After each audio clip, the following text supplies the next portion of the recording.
할렐루야. 이 추운 날씨 속에 우리 수요예배 오신 여러분들 주님으로 축복합니다. 오늘 작은 방주가 되어라는 제목으로 함께 말씀을 나누도록 하겠습니다. 지금 이제 우리가 말세 시대를 살아가고 있습니다. 오늘 본문에 나오는 이 노아 방주의 사건을 여러분들은 잘 아실 것입니다. 폐역하고 교만하고 머리 숙일 줄 모르는 하나님을 잊어가는 그 시대의 그 사람들을 하나님께서 심판하시고자 하셨고, 또 그 심판하시고자 하는 그 마음 속에 또 그들을 살리고 싶은 사랑이 계셨습니다. 그래서 노아에게 방주를 만들라고 말씀하시고, 그 안에 들어올 수 있는 사람들은 하나님이 다 허락을 했지만 결국은 노아의 식구 외에 다른 사람들은 들어오지 않았고 다 여러분 죽었다는 것을 볼 수가 있습니다. 사랑하는 성도 여러분, 우리는 예수님이 오실 그날까지 신앙생활을 하는 것이 아니라 우리의 개인의 종말이 있습니다. 그래서 지금 우리에게 주어진 이 하루하루, 이 말세의 시대를 살아가고 있는 이 하루하루, 우리가 작은 방주가 되어야지 큰 방주이신 예수 그리스도 안에 거할 수 있다는 것이 여러분 결론입니다. 그래서 오늘 말씀은 우리가 작은 방주가 되기 위해서 어떻게 살아야 되는가? 그래서 오늘 이 본문을 통해서 그 말씀을 함께 나누고자 합니다. 여러분, 방주는 히브리어로 해석을 하면 사각형이라는 뜻을 가지고 있습니다. 그래서 우리가 지금 생각하고 있는 이 배 모양과는 차이가 많아 있습니다. 그래서 딱 사각형으로 만들어졌을 것이라고 신학자들은 말하고 있습니다. 타락한 세상과 종말, 그리고 하나님의 심판에서 성도들을 구원할 역할을 가진 것이 방주였고, 그것이 이 시대의 지금 이 교회입니다. 그리고 이 교회의 머리이신 예수 그리스도이십니다. 사랑하는 성도 여러분, 방주는 이 말세의 시대에 악한 세상과 의인의 완전한 구별을 상징하기도 합니다. 좀 더 쉽게 얘기하자면은 큰 방주는 구원의 통로이신 성전을 의미하고, 그 성전은 곧 성전의 머리이신 예수 그리스도를 의미한다고 말씀드릴 수가 있습니다. 이 방주 예수 그리스도 안에 있는 자는 노아처럼 살 수 있고, 그 밖에 있는 자들은 하나님의 심판을 면하지 못한다는 것입니다. 예수 그리스도를 믿는 믿음이 있어야 예수 안에 거할 수 있는 것이고, 그 믿음은 여러분 행함으로 증명이 되어지는 것입니다. 내 방주, 내 삶에 우리가 방주를 지어야 됩니다.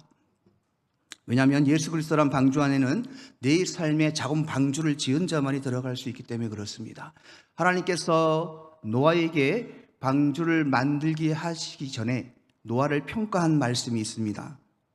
창세기 6장 9절에 보면 오늘 이것이 노아의 족본이라, 노아는 의인이요 당대의 완전한 자라, 그런 하나님과 동행하였다라고 얘기합니다. 저는 이 말씀을 읽으면서 노아는 의인이란 말까지는 이해가 됐는데 당대의 완전한 자라고 말씀했습니다. 예수 그리스도가 이 땅에 오신, 육신으로 오신 예수 그리스도 외에 완전한 자는 이 세상에 없거든요. 앞으로도 없을 것이고, 그런데 오늘 노아를 하나님께서는 당대의 완전한 자라고 의인이라고 칭하면서 그 이유를 하나님과 동행한 사람이라고 말하였습니다. 다시 말하자면 여러분, 오늘 이 말씀은 죄가 없는 것이 노아가 아니라는 것입니다. 같은 사람이고 같은 죄를 지어도 문제는 뭐냐면 그 시대에 하나님을 잊고 살았던 사람이 아니라 하나님을 알고 하나님의 뜻대로 살려고 노력했던 사람을 하나님은 오늘 의인이라 말씀하시고 완전한 자라 얘기하시고 하나님과 동행한 사람이라고 말씀하고 계십니다. 그래서 여러분, 우리도 노아와 같이 완전한 자가 되어야 된다는 것입니다. 노아가 완전한 자라는 이 증거를 오늘 본문 22절 마지막 절에 이렇게 말씀합니다. 노아가 그와 같이 하여 하나님이 자기에게 명하신 대로 다 준행하였더라. 다라는 말은 여러분 하나도 남김없이, 노아에게 나타나서 방주를 만들라 말씀하시고 또 어떻게 만들라고 다 알려주시고, 방주가 완성된 다음에는 어떻게 하라고 말씀을 다 하시고, 그래서 방주에서 노아와 노아 식구들이 나올 때까지 노아는 하나님의 말씀에 순종하였던 것을 볼 수가 있습니다. 노아는 주님의 말씀을 자기의 유익이나 무익이나 이런 것을 따지지 않고 100% 여러분 이유도 묻지 않고 순종한 사람이었습니다. 이런 사람이었기 때문에 하나님은 노아를 선택하셨고, 그런 노아는 큰 방주, 바로 구원의 상징인 예수 그리스도의 피난처 안으로 들어갈 수 있었습니다. 그리고 여러분, 다음 세대를 잇는 사람으로 쓰임받는 귀한 사람이 되었습니다. 자, 이 구원과 직결되어 있는 순종의 삶은 무엇인가에 대해서 우리가 예수라는 이 방주 안에 나오지 않고 그 안에서 주님 오시는 그날까지, 내가 주님 만나는 그날까지 그 안에서 우리가 지낼 수 있는 방법은 바로 작은 방주가 되어야 됩니다. 아까 얘기했지만 그 작은 방주는 의인이요 당대의 완전한 자고 하나님과 동행하는 자가 되어야 된다는 것입니다. 그렇다면 여러분, 우리가 이 완전한 자, 의인이고 하나님과 동행하는 작은 방주가 되기 위해서는 우리가 무엇을 해야 되는가? 하나님께서 노아에게 방주를 만들라고 말씀하시면서 어떻게, 어떤 재료로, 어떤 구조로, 어떻게 만들라, 어떤 크기로 만들라 아주 상세하게 말씀을 하셨습니다. 근데 이 재료와 이 구조를 통해서 우리가 앞으로 남은 여생 작은 방주로 살아가고, 그 방주를, 내가 작은 방주가 되어 예수의 큰 방주 안에 거하는 삶을 살기 위해서 우리가 어떻게 살아야 되는지를 한번 말씀을 나누겠습니다. 첫 번째, 하나님께서는 14절에 보면 너는 고페로 나무로 너를 위하여 방주를 만들라라고 얘기합니다. 고페루 나무의 재료를 하나님께서 방주를 만드는 외곽을 만드는 걸로 쓰라고 이렇게 말씀을 하셨습니다. 고페라 나무는 여러분 이 시대의 잣나무를 얘기합니다.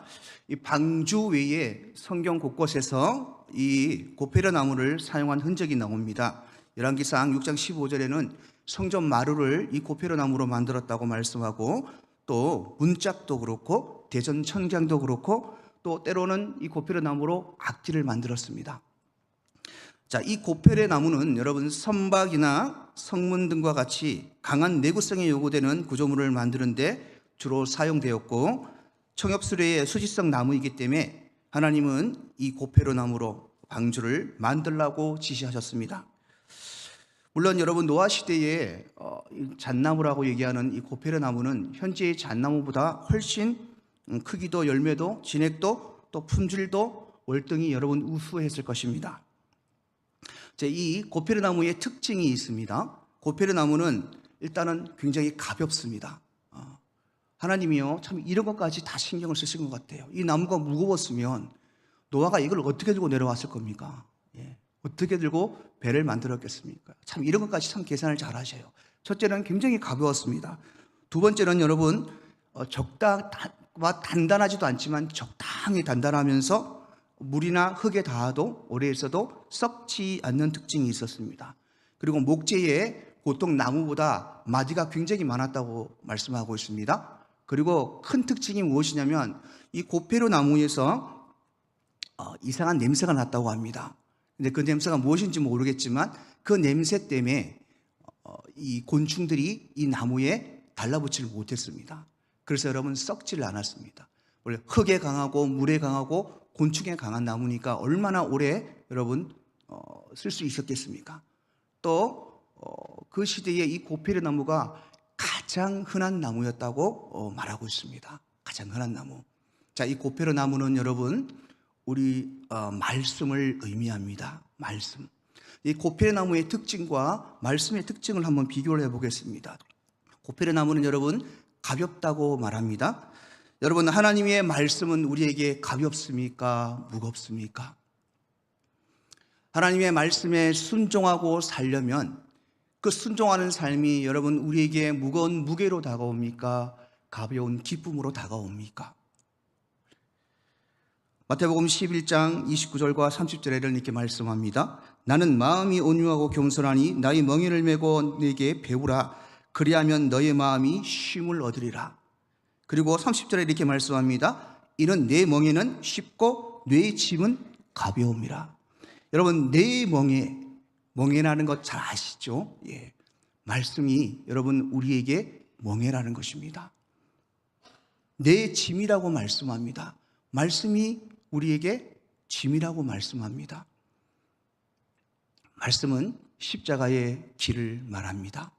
그래서 그 길은 우리에게 여러분 멍에가 되고 결국은 우리에게 짐이 된다는 거지만, 오늘 마태복음 11장 30절에는 내 짐은 가볍다라고 얘기합니다.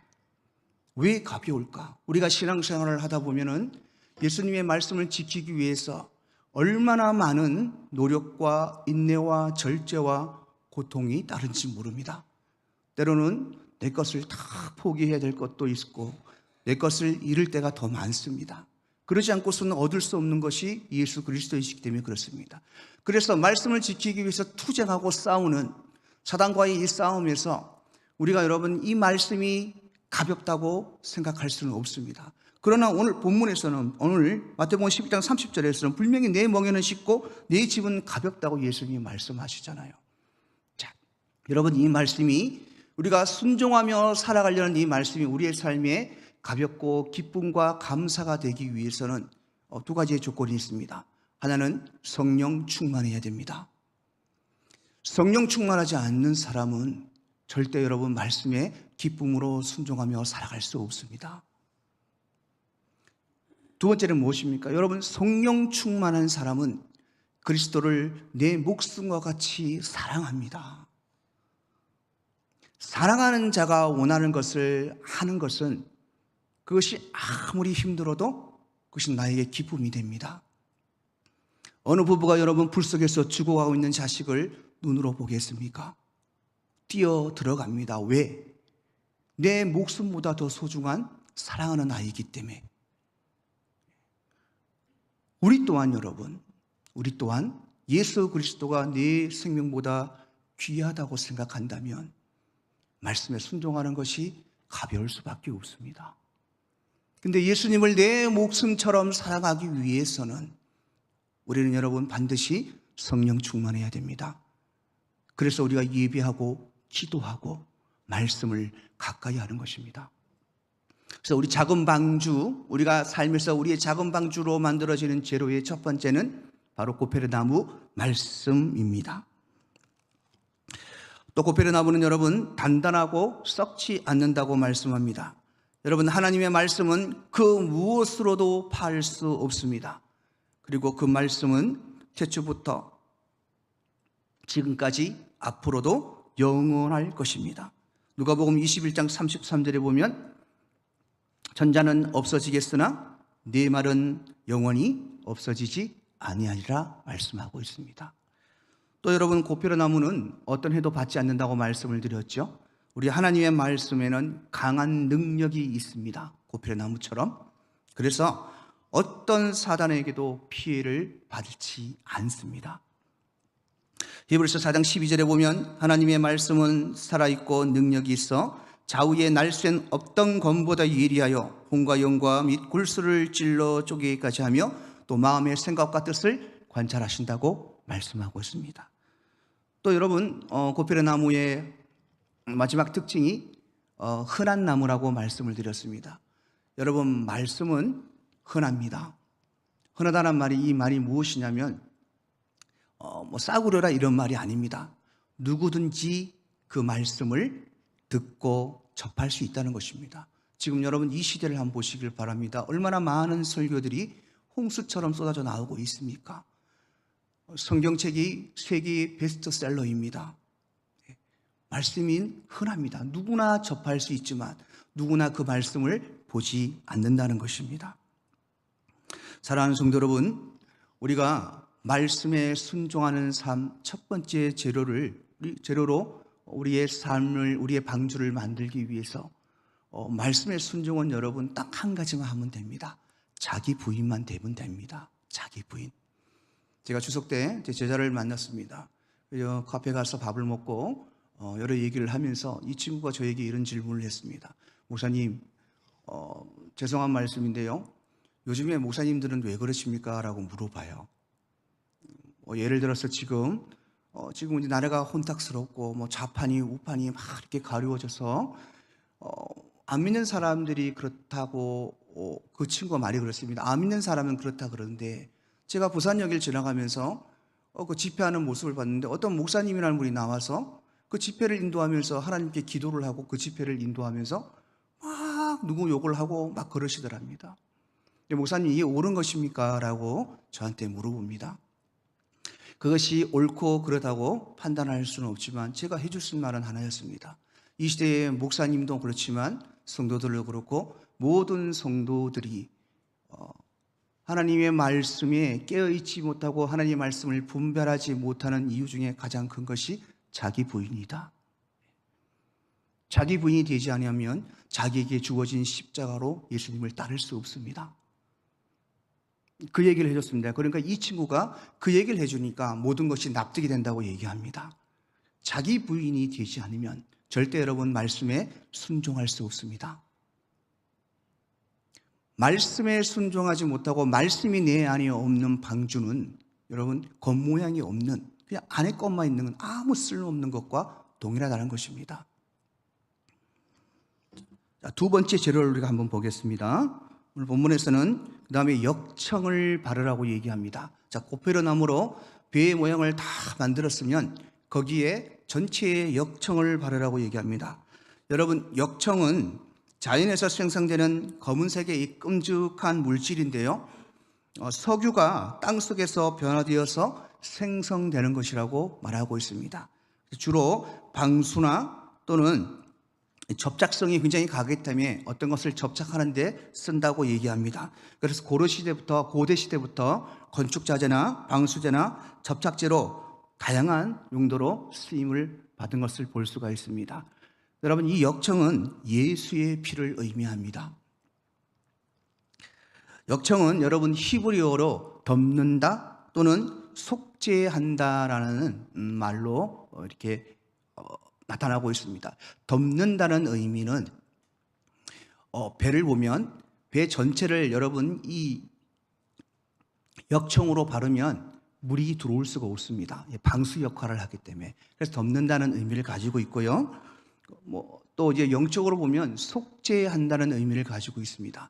그래서 역청은 두 가지 의미를 가지고 있습니다. 첫째는 보호의 의미를 가지고 있고 두 번째는 정결의 의미를 가지고 있습니다.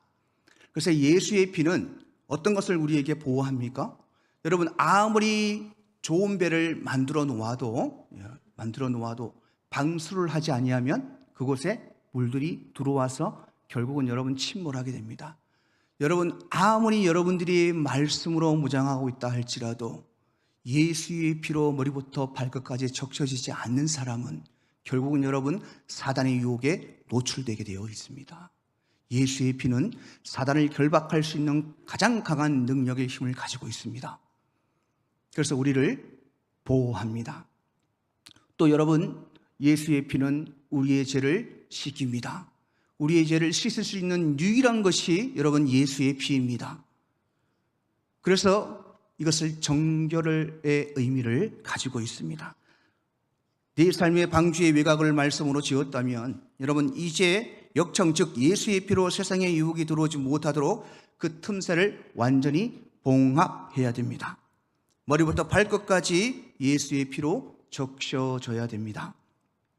우리의 순종으로 지어질 내 삶의 방주의 두 번째 재료는 예수의 피입니다. 자, 이 모든 것이 완성이 되었다면 이제 세 번째부터는 여러분 믿음입니다. 믿음. 어떤 믿음을 가져야 되는가? 3절에 보면 오늘 그 문은 세 번째 그 문은 옆으로 내고라고 말씀하고 있습니다. 방주에 문을 만들라고 말씀하셨는데 옆에 문을 만들라고 말씀을 지시하셨습니다.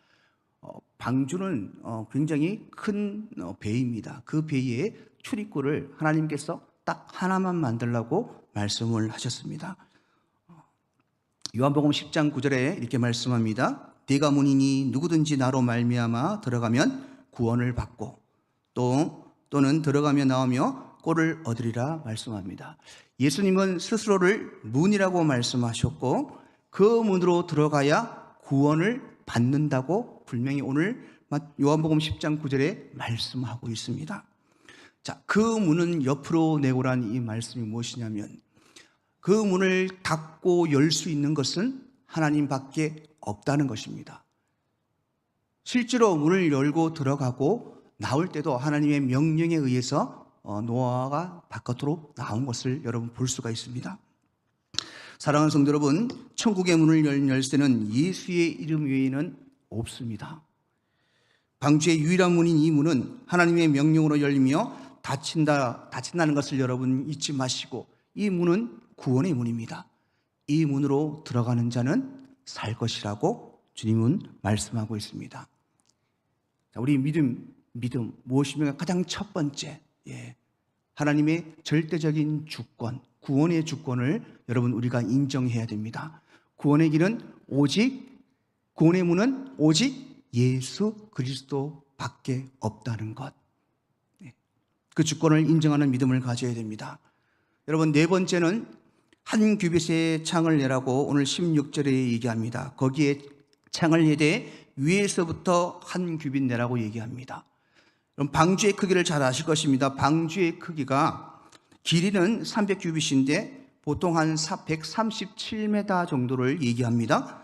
또 넓이는 50규빗이라고 말하였습니다. 그것은 28m 정도를 얘기하고 있고요. 또 높이가 30규빗입니다. 그럼 한 15m 정도 되고 이것을 요즘에 좀 환산해 보면 넓은 축구장의 1.5배나 농구장의 한 20배 정도 된다고 말씀하고 있습니다. 여러분 생각해 보십시오. 이 거대한 방주에 주님은 창문을 내라고 말하지 않았습니다. 문도 닫혀져 있습니다. 창문은 하나도 없었습니다. 밖을 볼 수 있는 것은 아무것도 없었습니다. 하나님이 유일하게 명령하신 것이 무엇이냐면 위에 창을 하나 내는데 1규빗만하게 내라고 딱 얘기합니다. 1규빗이 45cm입니다. 여러분 이 거대한 배에 딱 위에 창문 하나 45cm짜리 창문 하나를 내라고 하나님이 말씀하신 것을 볼 수가 있습니다.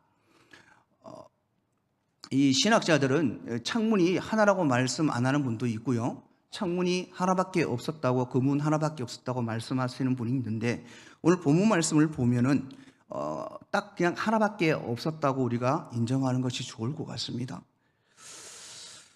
방주 안의 사정을 우리가 한번 여러분 볼까요? 방주 안의 사정이 어떻겠습니까? 오만 동물들이 다 들어가 있습니다. 창문도 없고 환기통도 없었습니다. 딱 여러분 위에 딱 45cm 하늘을 볼 수 있는 그 구멍밖에 없었거든요. 내가 노아라면 그 안에 여러분 우리가 얼마나 있을 수 있었겠습니까? 막 짐승 냄새, 오물이 섞이고 성경에 보면 거의 1년 정도를 방주에 있었다고 얘기하는데요. 환기도 안 되는 그 얼마나 고통스러웠겠습니까? 여러분 문을 열고 나가면 어떻게 됩니까? 문을 열고 나가면 죽습니다. 바로. 창문을 하나님께서 만들지 말라고 얘기했습니다. 여러분 그 창문을 속에서 바라보는 세상은 어떻겠습니까? 하나님들의 심판을 받아서 시체들이 떠돌아다니고 얼마나 더럽고 추한 모습들이 창문 밖으로 펼쳐지겠습니까? 여러분 거기에 창을 내되 위로부터 한 규빗 내란 이 말은 하나님만 바라보라는 얘기입니다. 삶이 어렵고 힘들고 고통스러워도 예수의 방주의 문을 열고 나가는 순간 그것은 곧 죽음을 의미한다는 것입니다. 창문이 있으면 문을 열고 환기할 수 있겠죠. 근데 그 창문 밖으로 보여지는 세상의 더러운 것들 하나님이 보지 말라는 것입니다. 여러분 견딜 수 있겠습니까? 1년이란 긴 세월을 환기통 없이 그 45cm 지붕에 하나 있는 그 창 하나 가지고 여러분 견딜 수 있겠습니까? 보통의 신앙 가지고는 견딜 수 없었을 것입니다. 물론 문을 열고 나가면 죽기 때문에 노아에게도 선택의 여지가 없었겠지만 하나님의 말씀대로 노아는 그 창문만을 바라보았습니다. 사랑하는 성도 여러분, 우리의 삶에 고난과 고통 중에 있는 분들이 분명히 있으실 것입니다. 우리의 방주는 그 고통과 고난 속에서 우리의 작은 방주는 하나님만을 바라볼 때 무르익을 수 있는 것입니다. 온전하게 지워질 수 있는다는 것을 여러분 꼭 기억하시기를 주님으로 축복합니다. 자, 6번째는 이제 가장 중요한 것입니다. 성경에 나와 있지는 않지만 이제 우리가 추측해서 한 2가지를 보도록 하겠습니다. 바로 여러분, 우리의 작은 방주는 인내 없이는 지어질 수 없습니다. 여러분, 방주는 주석에 보면 120년 정도 지어졌다고 말씀하고 있습니다. 그럴 수밖에 없겠죠. 그 시대에 뭐가 있었겠습니까? 기구가 아무것도 없고 일일이 다 자르고 맞추고 하려고 그러면 그 긴 시간을 하지 않으면 할 수 없었다는 것입니다. 세상 사람들은 방주를 짓는 노아를 보고 뭐라 그랬을까? 추측입니다. 노인네가 노망이 들었다 놀렸을 것입니다. 누구든지 와서 물어봤을 때 하나님이 나중에 세상을 심판하신다고 그랬으니까 이걸 짓는 거다 얘기를 했을 때 얼마나 비웃었겠습니까? 여러분, 그 비웃음과 조롱을 견디는 시간이 120년이었습니다. 노아는 여러분, 방주를 짓기 위해서 자신의 모든 생업을 내려놓았습니다. 인내 없는 신앙은 없습니다. 우리의 신앙 생활은 일회성이 아닙니다. 우리가 죽는 그날까지 언제인지 모르지만 주님 부르시는 그날까지, 그것이 70년, 80년, 50년, 90년이 될 수 있습니다. 제가 만약에 90년을 산다면 아직까지도 여러분, 저는 더 인내하고 믿음을 지키기 위해 살아가야 됩니다. 이 작은 방주를 지키기 위하여, 예수 안에 거하기 위하여 살아가야 되는 인내가 필요하다는 것입니다. 사랑하는 성도 여러분, 하나님이 주신 세상의 고난과 어려움과 힘듦과 조롱들은 언젠간 끝이 납니다. 세월이 여러분 얼마나 빠릅니까? 요즘 들어 세월이 더 빠릅니다. 끝이 납니다. 사랑하는 성도 여러분, 인내하시기를 주님으로 축복합니다. 인내하지 못하면 아무 소용없습니다. 제가 이건 들은 얘기인데요, 어떤 교회에서 60년 동안 그 교회에서 신앙생활했던 권사님이 장로님하고 싸웠답니다. 엄청 싸웠답니다. 그래서 너무 시험이 들어갔고 머리 깎고 절로 들어갔답니다. 이거 여러분 실화입니다. 농담이 아닙니다. 60년 동안 열심히 봉사하고 예수 믿으면 뭐합니까? 남은 여생 절에 가버리는데, 예수라는 방주 안에서 여러분 떠나버리는데, 보이는 죽음으로 가버리는데 무슨 소용이 있습니까? 여러분, 인내하시기를 바랍니다. 하나님이 부르시는 그날까지, 주님 오시는 그날까지 신앙은 여러분 인내 없으면 절대 무르익을 수 없다는 것을 기억하십시오. 마지막입니다. 여러분, 이 방주의 놀라운 특징이 하나 있습니다. 하나님께서 세밀하게 다 만들라고 하셨는데 하나 꼭 필요한 거, 완전 필요한 거, 그게 뭡니까? 방향키입니다. 방향키. 배를 운전하는 방향키입니다. 그거 만들라고 하지 않았습니다. 하나님이. 반드시 필요했죠. 사방팔방에 창문도 하나 없는데 그 있어봐야 또 뭐 하겠습니까? 그죠? 근데 하나님은 방향키를 만들라고 말하지 않았습니다. 얼마나 위험합니까, 여러분? 하나님이 세상을 심판하기 위해서 물로 쓸어버리는데 이 배가 둥둥둥둥 떠다니면서 큰 바위에 큰 섬에 부딪혀 좌초될 수도 있잖아요. 뒤집힐 수도 있잖아요. 그러면 방향키가 있어야 움직이고 도망가고 앞이 보여야 할 거 아닙니까? 근데 하나님이 창문도 만들지 말라 했지만은 이 방향키를 만들지 말라고 말씀하셨습니다. 지시를 안 하셨죠, 명령을. 사랑하는 성도 여러분, 하나님은 인간의 자력으로 방주를 이끄는 것을 원하지 않으셨습니다. 하나님이 직접 운행하셨던 그 결과는 그 결과를 결국은 여러분 방주는 지켜줬고 노아와 그 식구들은 결국 살아남아 모든 민족의 새 뿌리가 되는 축복을 받은 것을 볼 수가 있습니다. 여러분, 우리가 끝까지 말씀으로 예수의 피로 하나님 마음을 바라보며 우리가 끝까지 인내하는 삶의 결과가 무엇인 줄 압니까? 그렇게 살기 위해서 내 삶의 방향의 길을 하나님께 맡기는 것입니다. 하나님은요, 우리의 삶의 방향키를 잡기를 원하십니다. 우리가 왜 여러분 예수 믿으면서 절망하고 넘어지고 낙심합니까? 나를 놓지 못하기 때문에 그렇습니다. 내 인생인데, 내 것인데 그렇게 사니 하나님이 우리의 방향을, 우리의 삶을 이끄실 수가 없습니다. 내가 노려지고 내 삶이 주님 앞에 드려지고 내가 부인될 때 그때 하나님은 일하신다는 것입니다. 제가 경험한 하나님도 그러해야 했습니다. 그래서 하나님은 열부터 하나까지 다 내가 하는 것이라는 것을 항상 보여주셨습니다. 그래서 저는 지금 제가 사는 나머지 내 인생은 삶은 제 삶이 아닙니다. 제가 살아갈 수 있는 삶도 아닙니다. 지금 이 순간도 앞으로도 하나님의 은혜 없이 하나님의 방향이 이끄시는 그 방향키 없이는 한 걸음도 갈 수 없는 존재라는 것을 깨닫고 있습니다. 저뿐만 아니라 우리 성도 여러분들 모두가 그런 삶입니다. 인정하고 여러분의 삶의 방향을 주님께 맡기십시오. 주님이 운전하십니다. 세상 아무리 험해도요, 모두 다 죽는다 해도 예수님이 나의 삶의 방향의 키가 되신다면 우리는 죽지 않습니다. 우리는 죽지 않습니다. 사랑하는 성도 여러분, 말씀을 맺습니다. 이 시대에, 말세 시대에 예수라는 이 구원의 방주에 우리가 들어가기 위해서 우리는 당대의 의인과 완전한 자와 하나님과 동행하는 자가 되어야 됩니다. 그러기 위해서 우리는 말씀으로 우리의 삶을 지어가야 됩니다. 역청으로 우리의 삶을 발라야 됩니다.